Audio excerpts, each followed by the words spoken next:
সবথেকে বড় খবর, 200 কোটি টাকার প্রতারণা চক্রের পর্দা ফাঁস করল পুলিশ। আসানসোল কন্যাপুর ফাঁড়ির আধিকারিক পার্থপ্রতিম চক্রবর্তী ও আসানসোল উত্তর থানার আধিকারিক অমিত হালদারের নেতৃত্বে এক বিশাল পুলিশ বাহিনী গোপন সূত্রে খবর পেয়ে কলকাতার এক ডেরা থেকে গ্রেপ্তার করেন নাদিম নামে একজনকে। এরপর তার মাধ্যমে আরেক জায়গা থেকে বিজয় পণ্ডিত সহ আরো 3 জনকে গ্রেপ্তার করে। সূত্রের খবর, এত বড় চক্রের এরাই ছিল মূল পান্ডা জানা গেছে। তাই প্রসঙ্গত, নাদিম সহ বাকি সবাই সাপোর্ট ইন্ডিয়া নামে এক সংস্থার কর্ণধার। গরিব মানুষদের চাকরি পাইয়ে দেওয়া অথবা নিজের পায়ে দাঁড় করানোর নামে টাকা আদায় করছে।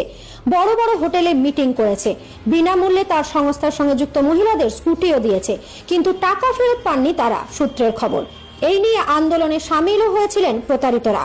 অবশেষে বেশ কিছু মানুষকে চেক দেওয়া হয় বলে জানা গেছে, কিন্তু সব চেকই বাউন্স হয় বলে সূত্রের খবর। একই রকমে প্রায় 90 থেকে 95টি চেক উদ্ধার করে পুলিশ। এই প্রতারণা ঝাড়খণ্ড, বাংলা, আসাম, উড়িষ্যা, উত্তরাখণ্ড সহ দেশের বিভিন্ন জায়গায় হয়েছে বলে জানা গিয়েছে।